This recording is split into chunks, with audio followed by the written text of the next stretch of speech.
एक मुद्दा जो बार बार उठता रहता है ऐसी सभाओं में, और वो एक विषय को लेकर के है जो कि बहुत ही महत्वपूर्ण है, और वो है जो स्वस्थ भारत के अभियान में, जैसे टीबी मुक्त भारत अभियान, ये भारत सरकार ने इसको आरंभ किया है।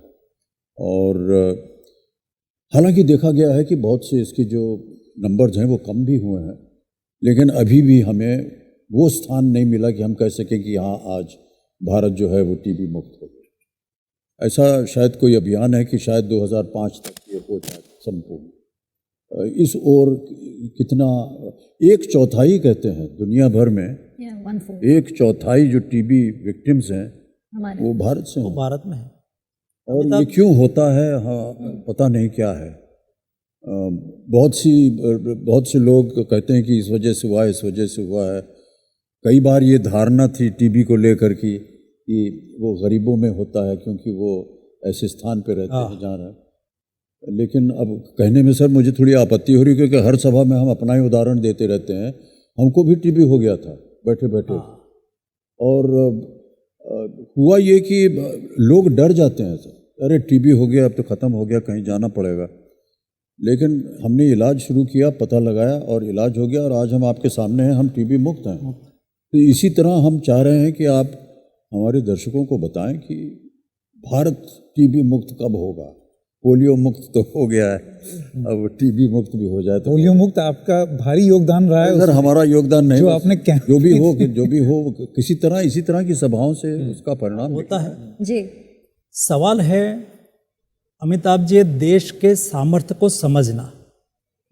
ये देश में बहुत सामर्थ्य है, लेकिन उसको अपना मॉडल देना होगा।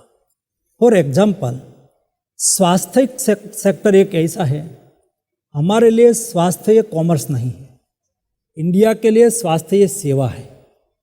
और जब आप देश के नागरिक को प्रेरित करो, उसको दिशा दो, तो कैसा आउटपुट निकल सकता है, उसका एग्जाम्पल में जो आपने विषय छेड़ा है कि देश कब टीबी मुक्त बनेगा। देश को टीबी मुक्त बनाने के लिए सरकार की ओर से आज तक, आज़ादी के बाद से आज तक प्रयास होता रहा, लेकिन जैसा आपने कहा कि सफलता मिलनी चाहिए, ऐसी नहीं मिली।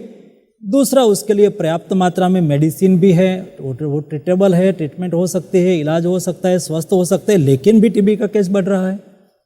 सवाल यह है कि हम उसके लिए व्यापक पब्लिक अवेयरनेस करके लोक भागीदारी से उसको मिटा सकते हैं क्या।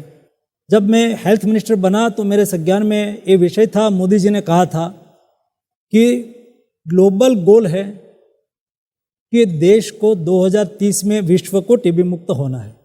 तो मोदी जी ने कहा कि हम 2025 में देश को टीबी मुक्त करेंगे। ये बात को पूरा करने की एज ए हेल्थ मिनिस्टर मेरी जिम्मेवारी है कि हम क्या करें। मैंने एक डिजिटल प्लेटफॉर्म बनाया, निक्षय मित्र पोषण अभियान और निक्षय मित्र पोर्टल, और मैंने उसके ऊपर आह्वान किया। मैंने कई इंडस्ट्रीज़ के साथ कंसल्टेशन किया, पॉलिटिकल पार्टियों के साथ कंसल्टेशन किया, एनजीओ के साथ कंसल्टेशन किया, और मीडिया के माध्यम से पब्लिकली कंसल्टेशन किया कि मैंने एक डिजिटल प्लेटफॉर्म बनाया है। वहाँ सारे टीबी मरीज कौन से ब्लॉक में कितना है उसका सूची दी है, नाम नहीं दिया है, सूची दी है।